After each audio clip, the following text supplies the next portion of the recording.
Good morning, everyone. We're getting started with our next session. This session is the introduction, is the high demand and tip flexible programs that can work for you. So today we'll speak on collaboration. In these times today's, collaboration is exactly what we need. Bridging our gaps, mending fences, finding common ground, finding a solution through collective problem solving. If we work together, we find these solutions. So we never give up on those basic needs that we have, especially in these times. Today's presenters are Carlton Schwab with Texas Economic Development Council, Martin Aguirre with Workforce Solutions South Plains, Aaron Ray with Workforce Solutions South Plains, Christine Allen with Lubbock Economic Development Alliance, Amy Baker with Friendship Independent School District, Jenna Ackridge with Workforce Solutions Rural Capital Area, Damon Fleury with Cyber Defenses. Seth Green will take questions at the end. I do want to acknowledge the following people. Amy Swank with the Texas Economic Development Council for helping put the presentation together with TEDC. John Osborne with Lubbock Economic Development Alliance for being a great supporter and just an all-around good guy. Paul Fletcher with Workforce Solutions Rural Capital Area also for the same. And then Kevin Brown with Texas Workforce Commission. He's our grant manager with Workforce Boards and Grants. He's been a super help. He's my colleague and my partner with this effort, and also the entire the Workforce Board Grants team, Stephanie Huerta, Travis Weaver, and of course their leader, Jennifer Troke. This session will touch on the effectiveness of the programs with economic development corporations in Texas, with an award-winning example of best practice of the use of high demand funds. And we'll follow this up with a TIP project that was able to include multiple educational entities and develop a strong program for training cybersecurity specialists. So my first panelist is Carlton Schwab. And Carlton, I've known for a number of years, and we talked about how we got to where we are now with the high demand job training program. So Carlton, just exactly how did we get to this point? Robert, good morning. Thank you for having me. Honored to be a part of the conference. This has become kind of a regular event for us at the TDC over the years. I'm really sorry, like everyone else, that we can't be in person and can't see everyone personally. But hopefully next year we can get back to visiting with folks in person and again, being a part of this great event. Before I get started, I didn't know that Commissioner Alvarez had been a college football referee. I'm thinking he should have been a college football coach, because I would, I might run through a brick wall for that guy. I mean, I was fired up after hearing his talk this morning, and what a wonderful advocate for our workforce programs in the state of Texas. Now, to your question, Robert, I was summoned to Commissioner Alcantar's office several years ago now, and basically asked, hey, can you come over and visit with me and Aaron about an idea that we have? And it was at that point in time that Commissioner Alcantar brought up the idea of the high demand job training program, and would we support it? Would the TDC, as the advocate for economic development in the state? And I said, absolutely, let's get started.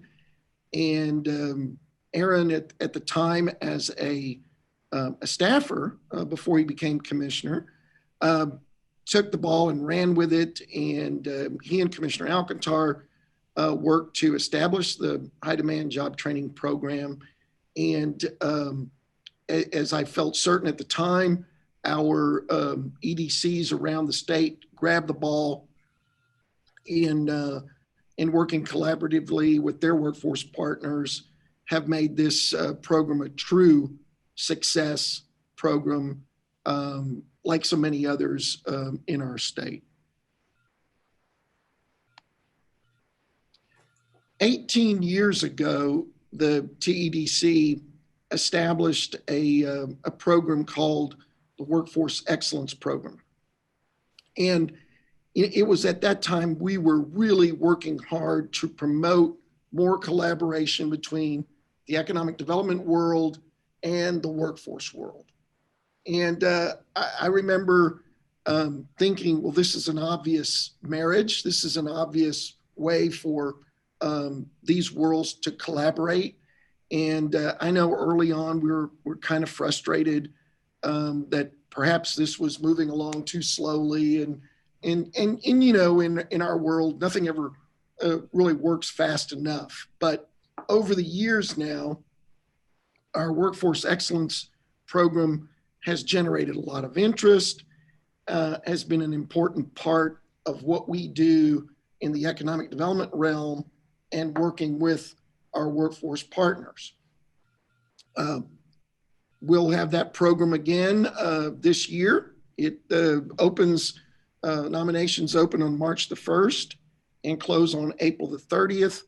We anticipate that there'll be 25 program applications like there are on an annual basis. And as I'm about to go over to the next slide, we'll see that many of those have submitted programs that take advantage of the HDJT grant programs. So here's an example of some of the ones that we've had over the years. You can see on the screen. Notice, speaking a little bit later, the participation of our dear friends in Lubbock, dating back to 2016, 2018, and it's certainly in collaboration with Workforce Solutions of South Plains as well over the years.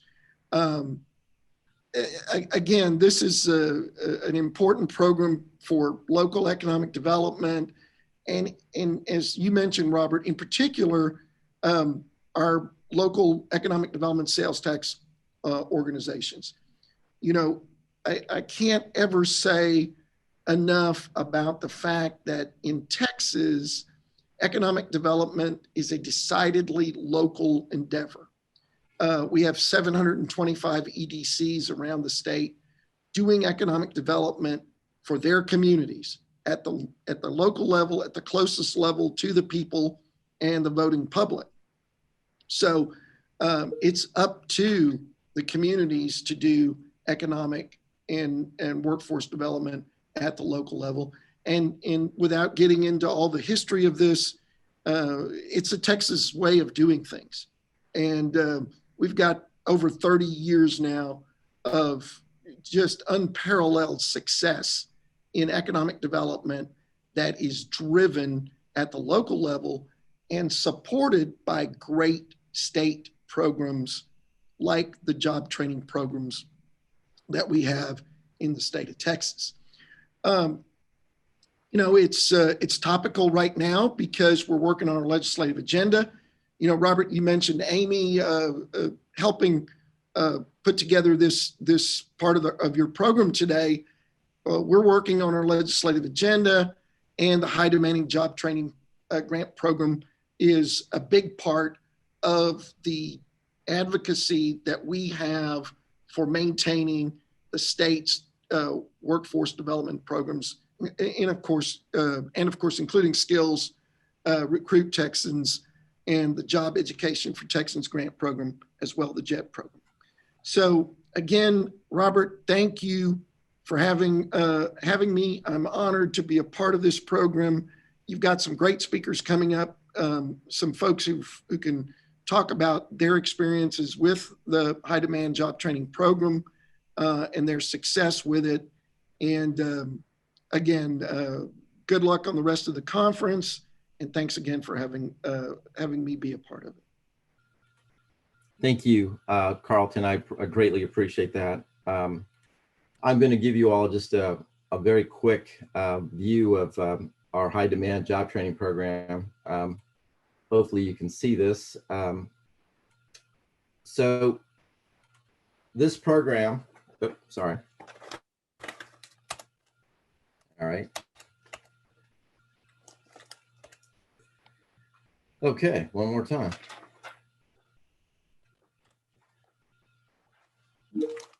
All right, one more time. Come on now. All right. Well, we're struggling today, but we'll get through this.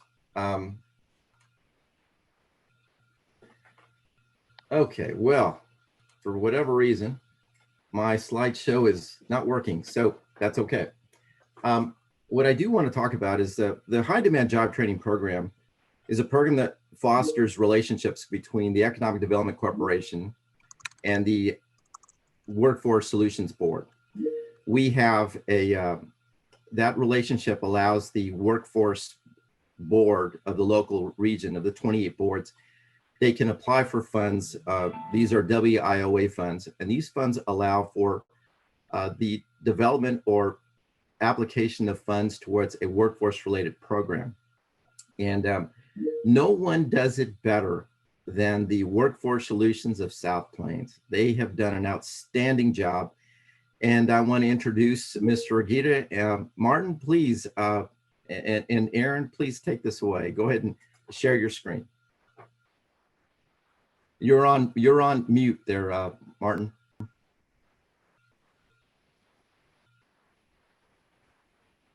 There you go. There you go. What we're fixing to present is, of course, the winner of the National Association of Workforce Boards Leadership Business Award this year. And then, of course, from the Texas Economic Development Council, we being Lubbock, won the award for this year. And as you noticed in the previous panel that was displayed, we have had a successful run for about 3 years between John and I, but we've been doing this a lot longer. One of the things that we wanted to emphasize about these types of partnerships and community involvements is the amount of years that we've been cultivating these types of projects in the workplace and partners in the workplace. Because when we look at the applications that TWC says, okay, that we're going to be opening application for this grant project, we actually solicit partners from all of our schools. And this is the South Plains. We have 15 counties, over 13,000 square miles. Where there's a star, there's a cooperating school district. So you can see where Workforce Solutions South Plains has 4 offices in this area, and we're headquartered out of Lubbock. The South Plains region of Texas is about 500,000 people population. Lubbock County alone accounts for 300,000 of that. So some of the impacts that we make in these districts are things that they wouldn't get anywhere else. And we've emphasized equipment because that's a multi-year investment.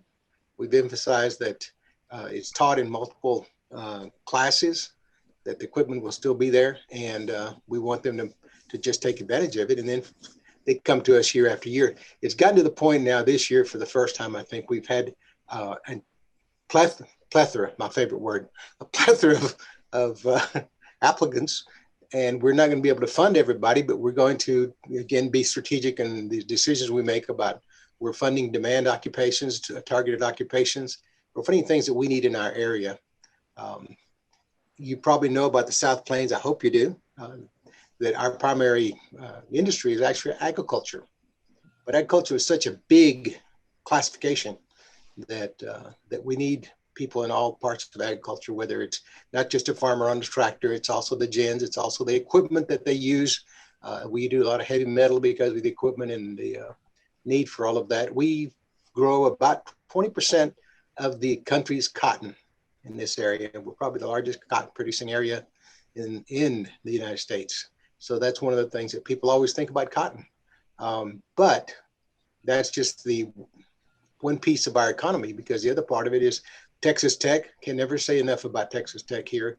There are 40,000 students, and they are the incubator for a lot of the research and a lot of the the different impacts that they have on our education system. And every school district in our area tries to have a partnership with tech, and so that they have a pattern of growth for their students. After that, we have medical centers. We're the major medical center for this area, and that's not just these counties. You know, we have people coming in here from New Mexico and all parts of the Big Bend, and part of our area abuts the Amarillo area, the workforce solutions of the Panhandle. And so when we look at that, we have everyone coming here. We've had some issues with COVID-19 because the small towns out there in rural Texas don't have the facilities to take care of their people in the medical area like that in severe times. But I could take up all the time, but I know that I want to get y'all to the people that actually do the work, you know. So we do appreciate, you know, the opportunity to present this to you. Again, one emphasis I'll put: don't think of it as this is the end of a, you know, one project, 12 months and you're over. This is multiple years. We've been doing this a number of years, and each year we have a different partner, different investors coming in. We have, of course, John Osborne, our partner here in Lubbock, was, you know, we wouldn't have started all of this without John's help. And I can't believe that after all this years, I mean, we're having economic development corporations from the big cities, from Brownfield, from Plainview, from, you know, other communities in our area, that they're not putting in big dollars, but they're putting in the dollars to match the TWC money because it's important to their town and it's important for them. And it'll go farther in the small town than it will go in the big town, where it gets consumed in a larger budget. So anyway, let me stop there. Erin Ray is our strategic planner, chief bottle washer and everything else at the office. And she writes the grants and works very diligently with the Workforce Commission and with Chris Allen, who you'll hear in a few minutes. And I did want to thank Robert Andrade, because Robert is our referee, coach, just keeps us in line and makes sure that, you know, we're getting our application done correctly and timely, so that the funds will not be interrupted as we go from year to year with these grants. And so, again, best thing I can advise everybody else is, well, just get started. You know, this is not the end. This is the beginning of all these projects. So, Erin, it's all yours. Thank you, Martin. I was going to share a short video with y'all, but we're having some technical difficulties with that. So hopefully we'll be able to post the link in the chat box and y'all can watch on your own. The impact of this project over the last 5 years has been $2,213,668 in equipment funded to CTE programs in 35 high schools across the South Plains. 4,074 students have been trained, earning industry certifications and college credits. So those are just the students that we've tracked for the first year of the grants to the schools. The equipment has a lifetime of several years, and so the return on our investment is exponential. And the need is ongoing. Industry is constantly evolving, upgrading, updating, innovating. And so the machine that we bought 5 years ago may need an expensive software update. It may need to be replaced. So the need for this project just keeps going and going, and we have yet to reach all of the school districts in the South Plains. But this year we're going to add several more to that. So we're very lucky to have partners in the South Plains who believe in the mission of this project, who believe in investing in our future workforce. And how we have utilized the high demand job training grants. Our partners have been the Texas Workforce Commission, the Lubbock Economic Development Alliance, Texas Mutual Insurance Company, and Brownfield, Idalou, Levelland, Littlefield, and Plainview Hill County Economic Development Corporations. And of course, the Region 17 Education Service Center. The project would not be possible without our joint efforts. So let me walk you through the process, how we use these high demand job training grants. We issue an RFA every year to the ISDs, and the Region 17 Education Service Center helps us put this out. As those requests come in from the schools, we compile a budget of all of the equipment they're requesting that year. And we request the various EDCs and our business partners for the matches for the school districts in their areas. And that matches the money coming from the Texas Workforce Commission. Then we select the programs to be funded. Every year up until this year, we've been able to fund every school's request entirely. But as word has gotten out about the project, we've had more schools this year apply for nearly $1 million in equipment, and that's more funding than we had available this year. So we've, as Martin said, we've had to select which programs we'll fund this year. Then we submit our high demand job training grant application to the Texas Workforce Commission. And once that's funded, we contract with the Workforce Board contracts with each independent school district. And then the economic development and the workforce board, we start the procurement process and start collecting grant reports from the school districts. Some of the equipment that we've been able to fund with this grant are healthcare simulators, welders, iron workers, CNC plasma machines, tire balancers, automotive diagnostic machines, HVAC training equipment, electrical training equipment, and several other items. These are all equipment that cost several thousands of dollars, and the high schools in our area wouldn't be able to offer the industry certifications and the college credits that they're able to without this equipment.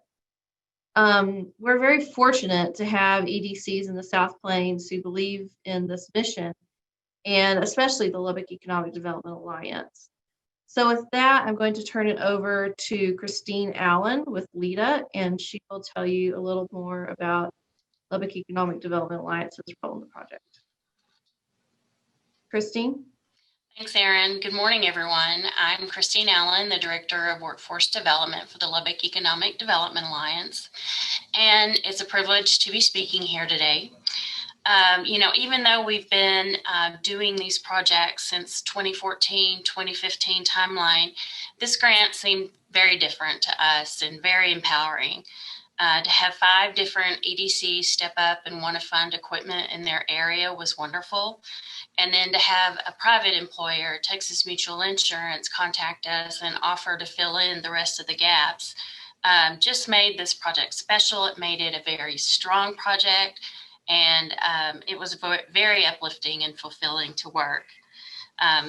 It's fun to work with your partners, our Workforce Solutions partners, our EDC partners, as well as our boards and city officials.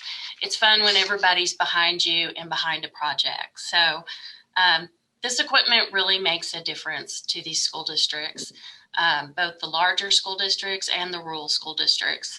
One example is one year we funded a small school district that had a CNA program, and their students weren't passing the certification. And so they applied for the grant, requested CNA equipment, a lot of mannequin arms and blood pressure cuffs and those types of things. Once we got that equipment installed in that program, at the end of the school year, 100% of their students passed the CNA certification. And so that's just a great example that working with state-of-the-art equipment, relevant equipment makes a huge difference. I think the students are more excited to learn. The teachers are more excited to teach about this equipment and using this equipment. And so it's just a win-win. And that's when, it really, really does make a difference. As Erin mentioned, one wonderful component of this grant is that it just it lasts on and on. Because that equipment's going to be in these school districts for, years, the student impact is exponential. And I think our younger students in middle school are starting to see it and starting to hear about the equipment as they make their decisions about which pathway they're going to select in high school. Lita and myself, and I know John, it's been an honor to be a part of this project. As I mentioned, it's fun when everyone believes in it and when you can make a difference. So I appreciate it, Erin, Martin. It's been a blast, and I look forward to working on the High Demand Project in years to come. Thank you, Christine. I want you all to hear from one of our school district partners, Friendship ISD. So I'm going to turn it over now to Amy Baker. and she's going to say a few words. Thank you all. I just have been on the receiving end of this project for many years, and I'm so grateful for all of the partners that have been involved. Where we are here in Lubbock County, we are a fast-growing school district. So we are trying to keep up with growth. We are trying to keep up with demand. We have had the fortunate opportunity to hire teachers who have come from industry and have seen what that industry equipment needs to look like, what those training and skill processes are. And so over the last few years, we've just been a recipient of equipment that has truly made an impact for us. Everything from welding, fabrication, automotive, health science as well, like Christine talked about. But I've also been able to see dear friends and administrators who've worked with our rural districts and have worked with a number of other schools and have seen the significant impact that it has made to students. I think one thing, and Erin, I'm not sure if there's another slide there, but I think one benefit that it has been for us in addition to saving local resources and really increasing our capacity for purchasing equipment, is that has increased our accountability. It has helped us as a school to really look and fine tune, where are we training students, what skills do they need, how are we aligning to the jobs that are in demand in our area, and becoming familiar with even what that high demand list looks like for our county. And it's opened up those conversations for additional partnerships and for additional growth as our students. So really that strategic planning process has helped us grow. It's helped us increase across the board. It's helped us look at our middle school course offerings and what we're doing at the middle school level to better prepare kids for each level as they go through that process. So we're just a fortunate recipient and are so grateful for all the work that you have done. Thank you. Thank you, Amy. And thank you, Martin and Christine. Feel free to email me. My email address is on the screen if you have any questions. And also we'll stick around for questions during the question and answer time. And Robert, I believe that's all we have. Thank you, Erin. Thank you everyone that participated with your presentation. What a remarkable project. And by the way, I really enjoy what I do and the people I work with. Yeah, sure, there's a lot of pushing and pulling, and but it's a wonderful opportunity to work with a great number of communities. These projects are easily duplicated. So certainly, you know, if you have an idea and you wanted to follow somebody else's idea, and certainly collaboration, sitting and talking with each other. So this next project I'm going to describe, it's with our Texas Industry Partnership Grant. So Texas Industry Partnership is kind of an afterthought. So high demand job training works with the economic development corporations.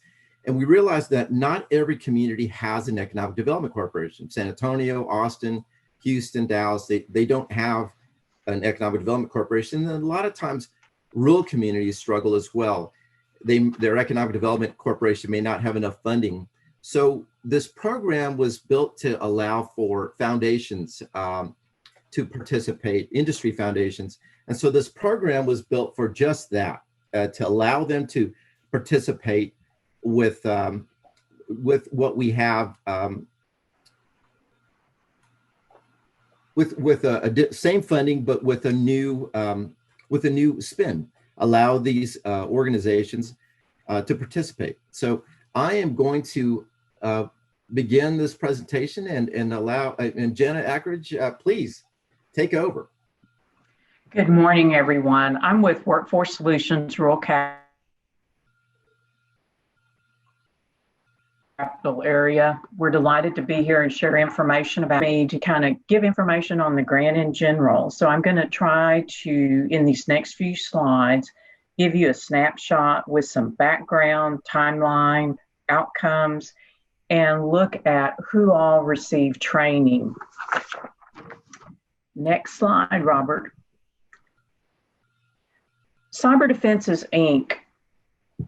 is housed in Round Rock, Texas, and they came to us and said, we have just been awarded the first DOL registered cybersecurity apprenticeship program.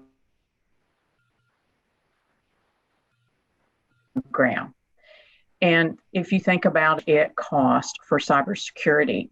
So Cyber Defenses needed assistance with setting up a training academy, not only for their apprentices, but also for other organizations in the area that needed cybersecurity training.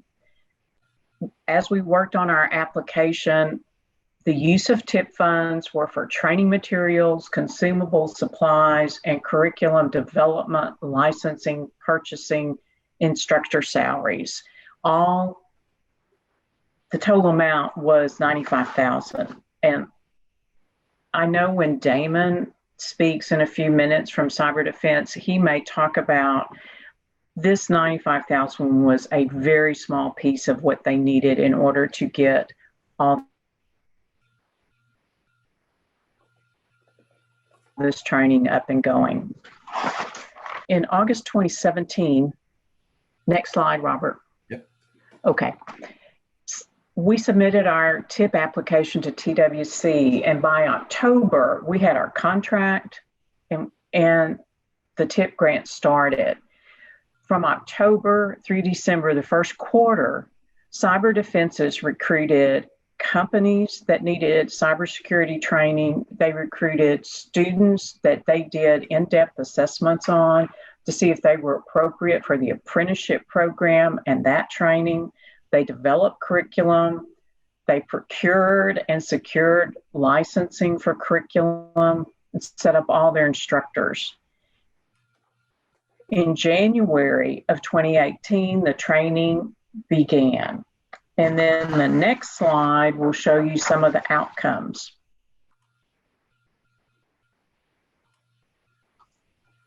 Robert. There you go. There you go. So 18 participants had those in-depth assessments to see if they were appropriate to be an apprentice. Then 112 participants enrolled in the training academy from different organizations and businesses in our area. 106 of them completed. The 6 participants that were the apprentices completed 2 rounds of their training and each passed certifications on their first attempt. As other organizations had their staff and employees come to take the training, we know at least 25 were eligible to take a certification test. We don't know if they took it. We don't know how many passed, but they were prepped for that. And then also CompTIA certifications were attained. And then from our point of view from workforce, it was astounding that 26 different employers or organizations actually needed and participated in this training from Cyber Defense. And we were kind of unaware of just how vast the need was. So in summary, we had the first DOL cybersecurity apprenticeship program. The TIP funds increased the capacity for training in the industry. This was not just for one company or Cyber Defenses, but really met that criteria for industry development. So CDI provided training to 26 organizations, 112 individuals, and during 16 classes. They did exceed the match requirements by 47,000. And the other thing we want to make sure we recognize and applaud is that Cyber Defenses is a veteran-friendly employer and how much we appreciate that. The last slide is a list of the participating employers. And as you glance through that, you're going to see public as well as private, everything from Dell Computer to Texas Department of Public Safety, Texas National Guard, University of Texas System. So this type of training was in huge need in 2018, and as we know, even a larger demand now. So from Rural Capital's perspective, this was a terrific grant for our area and a terrific grant that helped the industry as well. And I'm going to let Robert now turn it over to Damon, who is really the person behind this at Cyber Defenses.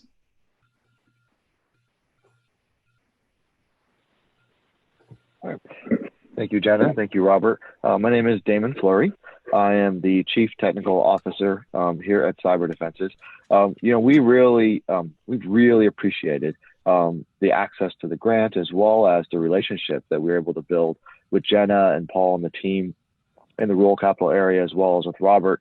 And really, it was the culmination of about a year's worth of work to figure out how to work with the various entities and how to obtain access to this grant, as well as a couple of other programs.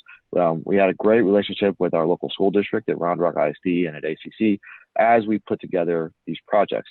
For us, we were going through an interesting time, being a company that's been at Round Rock for 20 years and mostly working on federal projects, turning ourselves into an organization that really wanted to grow into commercial and state and local. And we saw this as an opportunity to really work with the TWC so that we could really expedite our projects. We started a registered apprenticeship program, we started a training academy, and these funds helped us at a time when we needed to grow and grow those capabilities, and we could do that as we were growing our overall program. And so it's really been core, and that time has been important to our business. We not only started a great training academy at that time, but we started a really critical registered apprenticeship program, which has seen a second cohort since that time. That first cohort, those folks that graduated that program have now been with Cyber Defenses for about 2 years. And one of the areas that we've been able to grow with them, which is just an interesting anecdote, is in the area of election security. And so one of the things we did through our training program was to train those individuals to be a part of securing elections. And up to 2020, the last election, Cyber Defenses was able to provide election security to every county in Texas and to about 12% of the counties nationwide. And those apprentices that were registered apprentices have actually played an extremely key role in securing elections in Texas. And all of that traces back to this program that we were able to do with the support of the TWC to provide really critical security training, to take folks that actually knew nothing about IT, give them the skills that they need, put them into great cybersecurity jobs, and then not only have them help clients, in the commercial sector, but actually help everybody with our ability to help elections. So overall, the program itself, if you're interested in the types of things it can help fund, it was really broad in its ability to help us. We were able to help with generating new curriculum, with using new tools, with the purchasing of equipment.